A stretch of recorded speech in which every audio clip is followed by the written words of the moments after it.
A few months ago, I made a review of a Maserati Ghibli, and I pointed out that it wasn't a very good car. I later had roughly the same opinion of a Maserati Quattroporte, and I wasn't particularly kind to the Levante either.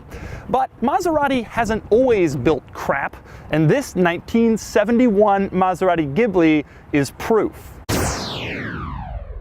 I've borrowed this Ghibli from Tamini Classics here in Dubai in the United Arab Emirates, which has an amazing inventory of cars from modern exotics to million-dollar classics. Now, I chose to film with the Ghibli because I wanted to go back to an era when Maserati was special, when they were building beautiful cars with amazing performance. And the Ghibli is that. The Ghibli was sold from 1967 to 1973, but this is the one you want, the Ghibli SS, which came out in 1969.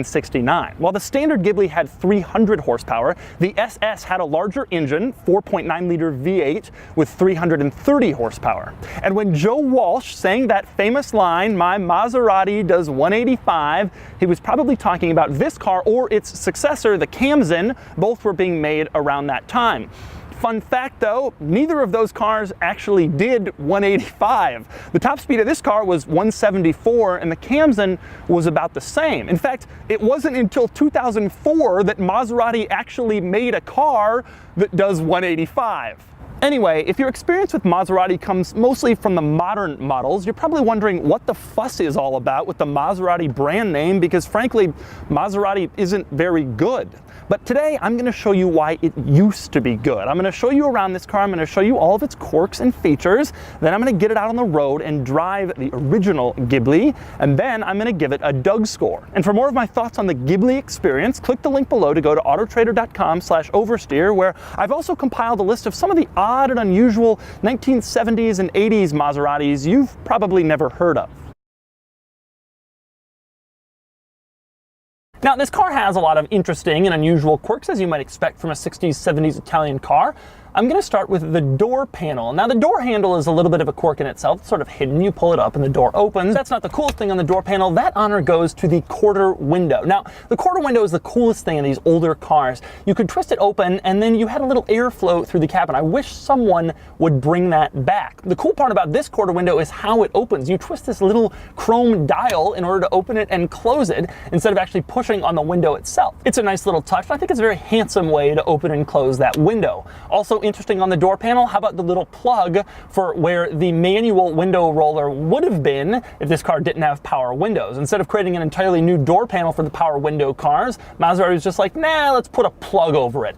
That'll do. Moving further inside, we get onto one of the most bizarre Ghibli details, and that would be the lights and switches to the left of the steering wheel, all of which are unlabeled. I'm serious. So there's like 4 lights over here and a couple other lights and some switches and a little dial, and we have no idea what they do because Maserati isn't telling us. Fortunately, some prior owner of this car, surely a German, laid out every single button and switch in this car and what it does because he was so confused by it. The result is that only because of that do we know what all those lights and switches do. Interestingly, this diagram also labels the front fogs, and in parentheses under dash, that's where the front fog lights are located, or should I say hidden, because Maserati didn't really make it clear that they're down there, and once again, they didn't label them. Moving further into the car for some more unusual quirks, we must next focus on the steering column and the fact that it is adjustable. Unlike every Italian car from this era where I often have trouble fitting in as someone who's tall, this steering column I can move. Just twist this little dial underneath the steering column and then you can adjust it, except there's a problem. This is all the adjustment. That's it. It only goes in and out about an inch and it doesn't go up and down. You can see the little cutouts for the turn signals and the other stalks on the steering column, and that is exactly how far this thing adjusts. But hey, you know what? At least they tried. And speaking of at least they tried, this car has a parking brake, which is an important component of a stick shift car. But they put it in the driver footwell and they didn't hide it over on the side. It's pretty far over there and it's rather large. But again, at least it has one. Now, moving further into the car, next we get to the switch for the hazard lights, which is mounted in a very unusual place. It's to the right of the steering wheel in this little afterthought compartment before you get to the actual center switches. Now, there are 2 possibilities for why it's here. One is that this car wasn't originally delivered with hazard lights, and so these were added aftermarket, which would be crazy because that That would mean this car wasn't originally delivered with hazard lights. The other option is that this is actually where Maserati put it, which would also be crazy because it looks ridiculous. Nonetheless, you flip the switch and then this little red light blinks and it lets you know that your hazard lights are on. The other interesting thing down here is the trip odometer reset, which I find absolutely hilarious because as you turn it, you can get the trip odometer to go back to 0, as you'd expect. But if you keep turning it, you can get it to go to basically any repeating number that you want. You want your car to say 1111 or 2222? That's fine. You can do that if you have a Ghibli. Also over here is this little silver button next to the hazard lights. It's unlabeled. In fact, it's not even on that written diagram that's so detailed. I'm afraid to push it. Although when I do push it when the car is running, nothing happens. Maybe it's the automotive equivalent of a fidget spinner. You can just push it when you're driving down the road if you're bored. Next up, moving into the middle of this car, there are a couple of interesting things worth highlighting. One is simply the overall shape and look of the middle of the interior of this car. You have the gauges on top, and below that you have all the buttons, and then there are the climate vents, and below that you have the original stereo. Take a look at this thing. Everybody has swapped out stereos in all these cars over time, but this is the factory stereo this car came with when it was delivered in France in 1971. It even says Maserati on it. That is a cool stereo. Although it's worth noting it probably can't sync up to your phone using Bluetooth audio. Now, a couple of other interesting things in the center of this car. One of them is the little switch with the gas pump on it. What could that possibly be? Well, that's the switch to switch between fuel tanks. You see, this car has two separate fuel tanks. You can fill it up on the driver's side or on the passenger side. I'll show you that in a second. But the meaning is that you can switch between the fuel tanks. If the driver's side is empty, just press that little switch and suddenly you're using the full passenger side. Now, how do you know when they're empty? There are two individual fuel lights. They're over there on the left panel. I showed them to you before. They're the reserve for the driver's side and the passenger side. When the driver's side reserve light turns on, just flip the switch to the passenger side. Another benefit of this is when you're driving a 71 Ghibli, you don't have to worry about which side of the pump to pull up on because you can pull up on either side. Although it's also a drawback because I guess you can never fully fill the car on one side. You have to fill it and then drive around and fill it on the other side too, which could get annoying. Nonetheless, that's how it's done. Also interesting, over on the very far right of all these things, the switches and the gauges, is a little unlabeled knob. Well, that's the knob for the climate control. You twist it to adjust the temperature of the air that comes out the climate control vents. But you'd only know that if you read the diagram or just poked around it for a while. Now, it's worth noting that that knob only controls the temperature of the air, hot or cold. To control the airflow, to increase or decrease it, or to control where the air comes out,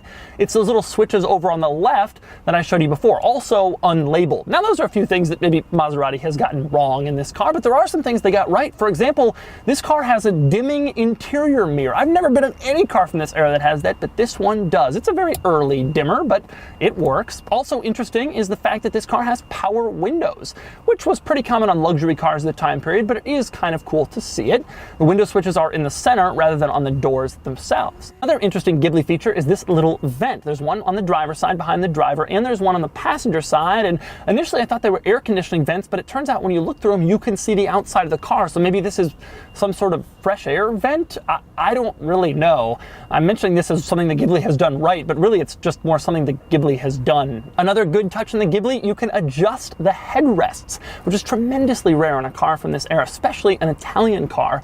Although the process is a little bit cumbersome, it's not exactly like pushing a button in a Mercedes-Benz. Instead, you twist this little thing just like on the steering column, except in this case, you twist it all the way off, and then you can move the headrest up or down like you're adjusting the seat on a bicycle. When you have it in the place that you want, twist that little thing right back in, and then the headrest is higher or lower depending on where you want it. Now, it's worth noting one interesting thing about that headrest adjustment is that you can clearly see when you pull the headrest all the way out that there are 3 prongs of adjustment, but when you put it back in, it's fully down in prong number 2. So while the headrest is adjustable, technically it's only adjustable at 2 levels, and it looks more adjustable than it actually is. Still, that's a nice little practical touch in the car. Also a practical touch in this car is the vast amount of storage this vehicle has, starting in the passenger side footwell, where there is a storage compartment on the right in front of the passenger door. I've seen a lot of storage compartments in a lot of weird places, but I've never seen one in front of the door itself. Now, this car also has a glove box, and it's kind of cool. It has a weird way that it opens, and it also has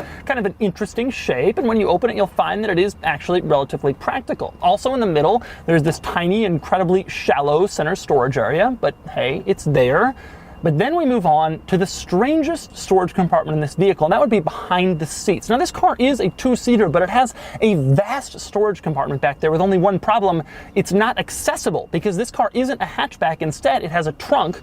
More on that in just a second. But in the back, there are a couple of unusual things. Now, when you first glance back there, it looks like just one giant carpeted storage compartment until you actually start poking around. That's when you discover that if you pull up the carpeting behind the driver and passenger seat, you will find these two leather, basically boxes stuck there in place of the seats. The reason they're there is that when they're in place, they make the entire compartment back there flat. But when you pull them out, it reveals basically fake seats that are inaccessible except for storage. It's very, very weird. And here's the crazy thing. Not only are those fake seats good for storage, but you can lift them up and then there's even more storage. This is really, really strange. It's definitely the strangest thing in the interior of this car. Maserati could have put seats back here, or they could have just put some leather wrapped parcel shelf like basically every other car with this configuration. Mercedes SL, Ferrari 550, but instead they put in these fake seats and these little storage things. Oh, and by the way, another really weird and interesting thing about the fake rear seats back there, Maserati even went to the trouble of putting individual rear carpeting on the driver and passenger side behind the front seats. It's almost like they were planning to put rear seats in this car really far along in the design process, and then someone said, no, it's too small, that would just be ridiculous. And so they got rid of them, and instead they put those weird leather boxes back there. They're like leather pillows, really. It's very strange. Now, moving on to the outside of the Ghibli, I want to start with the trunk. Now, like I said before, despite the appearance of this car and that giant storage area back there, this is a car with a trunk, not a hatchback. Now, in order to open the trunk, you pull a little latch in the driver's door jamb. It's really hidden in there. You got to pull it really hard, and once you do, the trunk unlatches, and then you can open it right up, and it opens up just like a normal trunk. And in fact, it is a fairly normal trunk, with only a couple of exceptions. Number one is this little prop. You actually have to set the prop so that the trunk stays in place, otherwise it'll just keep falling on you. There's no hydraulic struts in this thing. This is the way to keep it open. The other interesting thing about the trunk is that even though it's a trunk and not a hatchback, it opens to the storage area inside the car. It's not separate from the storage area itself. So even though you can't load giant items because you can't open the window, you can still get into the storage area from the trunk area. So that begs the question, why didn't they just make the window open? I strongly suspect it would have had to do with the physical size and weight of the piece that would have had to open for that to work. The weight of the rear window in an enormous hatchback with this body section would have been huge. So instead they said, well, a trunk is all you get. And indeed, this trunk is all you get. There is no lock back here in the trunk, meaning the only way to access the trunk is that little latch inside the car, meaning if you're walking up to this car with a lot of stuff in your arms, you have to set it down, walk around, unlock the door, pull the latch, walk around back, open the trunk, and then you can put it in, proving that Italian cars have been annoying us since the 1970s. Now, aside from the fact that the trunk has that small opening, the car's not a hatchback, and the fact that it goes through to the interior, there's nothing more particularly interesting about the trunk. When you open up the floor of the trunk, you'll find the usual, a toolkit, a battery, and there's a spare tire back there. And speaking of the spare tire, let's talk about changing the tires in this car. It's kind of interesting. You see that little cap on the wheels? Well, that requires a special large tool in order to get it off. A lot of Italian cars from this era, that was the only cap. You would take the tool, you would undo it, and then you could pull the wheel off, but not this one. In this car, that's a decorative cap. When you take the special tool to that little cap and you pull the cap off, then you reveal the lug nuts, and then you have to pull those off too, making roadside tire changes a little bit more frustrating than usual. Next up, I told you I'd show you the dual fuel tanks in this car, and well, here they are. You can already see the gas cap on the passenger side, and repeated symmetrically over on the driver's side, here is the other one. And again, this car had two fuel tanks, and you could switch between them when one ran out of fuel with that little switch I showed you inside the cabin. It's very strange. Next up, moving on to the front of the Ghibli. Now, there's nothing especially interesting under the hood, although the hood itself is front hinged, though that was common for Italian cars back in this time period. Nonetheless, I will still allow you to gaze at the beauty that was a 60s, 70s Maserati Italian V8. This engine is beautiful. And to me, maybe the most beautiful part are these little labels on the side. These labels were put there for regulators to satisfy regulations back in the 60s and 70s, but they've aged so well. Also, there are two other interesting things in the front of this car, both of which will be obvious if you've seen any of my other videos of these vintage Italian exotics from Tamini. One is the horn. Push it and, well, the other is also obvious. That would be the headlights. If I turn the switch, the headlights we're right up into position. These are the early pop-ups. This was one of the cars that started the trend. We think of pop-ups as an 80s trend, but here it was on a car that came out in the late 60s. Turn the headlights off and they retreat right back into their home. So that's a tour of the Ghibli, but before I move on to driving this car, I want to talk a little bit about its styling. A lot of people consider this late 60s, early 70s Ghibli to be one of the most beautiful cars ever made, and it's easy to understand why. It has a striking, low-slung look that predates most of the exotic cars that have that design. Back when the Ghibli came out, Ferrari was making the 275 GTB and the gigantic 365 GT 2+2, but after the Ghibli, they moved on to the flat, windswept Daytona, undoubtedly influenced by the Ghibli's look. The Ghibli was designed by Marcello Gandini, who also designed the Lamborghini Miura and the original Countach. Anyway, time to drive. All right, let's do this. You ready? Brakes off, brake light is off. Let's drive this thing. The first thing I noticed, I've driven a lot of these older Italian cars over the last couple of days out here. The first thing I noticed is just how much more tremendously comfortable this one is. Just sitting here in the seat, I mean, I have room finally. And some of the other cars was like, whoa, I have headroom. In this car, I got headroom, I got legroom, I got knee room. I can turn the wheel without it affecting my knee. I mean, this is perfect. Man, all these cars and their engine sounds are unbelievable. Boy, the brakes are actually surprisingly good, much better than any of the other Italian exotics I've driven this week. Quite impressive. There's the brake pedal feel kind of sucks when you push it down about 3 inches before anything happens, but once you actually get into it, it really does work. Yeah, I'm really surprised at the driving position of this car. This actually feels like a truly drivable car. All the other ones was like I gotta bend my knees a little bit. The seat was comfortable, but my knees weren't, or my head wasn't, or whatever.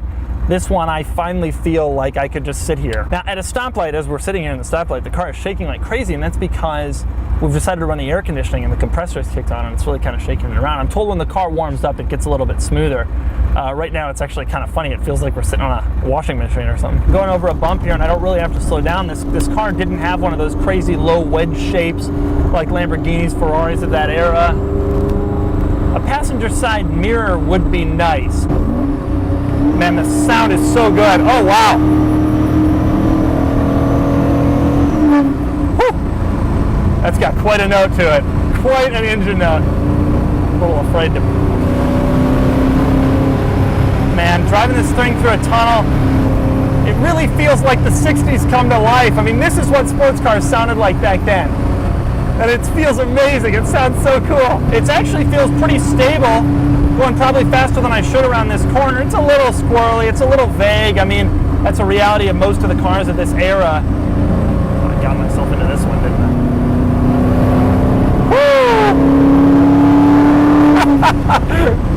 Woo! It's not slow, I would say. It feels actually pretty quick, but mostly it just sounds amazing. Now here we are, sort of a higher gear at a higher speed, low rev. Feels like a nice kind of touring car feel. This car has sort of a weird character to it in the sense that it's a two-seater and it has that great sound, but it's also a kind of a touring car. It's less of like a true crazy fast sports car. The mirror would be nicer if the mirror was larger. Oh wow. That's kind of a pathetic little mirror there. Of course, it's very difficult to adjust. You got to roll down the window and reach outside. There's no power adjustment for this stuff. The people at Tomini were telling me this car sort of has a muscle car feel to it. It's a big front engine, big engine. I mean, it's a large 4.9 liter V8, big V8, big sound to it. And I can understand that. It also has, the muscle cars also were sort of more comfortable. They were made for larger people. And this car is that. Oh! Man, that sound is so good. And what's really good is when I push the clutch and go for the next gear and you can hear it coming down. It just sounds like those movies that, you know, in the 60s and 70s we heard those cars go around. I mean, it's amazing to feel like you're doing that. You know, modern cars sound amazing, but these cars sound amazing in a different way, and it's very, very cool and very special. This may not be the fastest, and it doesn't have the Ferrari badge or the Lamborghini badge, but it's certainly the most drivable. And so that's the 1971 Maserati Ghibli SS, a Maserati from back when Maseratis were cool, special, beautiful Italian cars, not lease deals that pop up on banner ads when you're booking Caribbean cruises online. This was a real Maserati, and yes, they do exist. And now it's time to give this one a Doug score. Starting with the weekend categories and styling, the Ghibli is a beautiful car, hurt only by those odd fake wheel caps and the fact that it's certainly starting to show its age. Still, this is one of the greats and it gets an 8 out of 10. Next up is acceleration. The Ghibli SS does 0 to 60 in 6.2 seconds, earning it a 3 out of 10. Next up is handling. The Ghibli is very nice, relatively secure, but also somewhat vague, like a lot of the exotic cars of this time period when judged by modern standards. It gets a 5 out of 10. As for cool factor, this is among the cooler vintage Maserati models and certainly one of the best known, and it earns an 8 out of 10. Same deal for importance. Most older Maserati models are not especially important, but the Ghibli's gorgeous styling helped usher in a new era, and it earns an 8 out of 10, bringing the total weekend score to 32 out of 50. Next up are the daily categories, starting with features. The Ghibli has climate control and a radio, but not much more by modern standards, and it gets a 2 out of 10. Then there's comfort. The Ghibli is fine with a surprisingly roomy cabin, but it hardly coddles the way a modern luxury car would, or even a new Honda Accord would, and it gets a 5 out of 10. Next up is quality, where the Ghibli does okay. The interior is nice, but not gorgeous, and I'd worry about maintaining and repairing the engine with any regular driving, and it gets a 4 out of 10. Practicality is decent. There are only 2 seats, but there's a huge cargo area. Unfortunately, actually accessing that cargo area is a problem, and it gets a 3 out of 10. Finally, there's value. A nice Ghibli can sell these days for $200,000 to $250,000, which is a huge amount of money. And while it's a beautiful car, I honestly think its collectability is being harmed by Maserati's current lineup, as it's just not as desirable since Maserati is no longer a highly aspirational automaker like it was back when this car was new. With that in mind, it gets only a 5 out of 10, bringing the total daily score to 19 out of 50. Add it all up, and the total Doug score is 51 out of 100, which predictably places the Ghibli in the lower third of cars I review. In spite of that, it's still pretty special, especially compared to the latest Maseratis.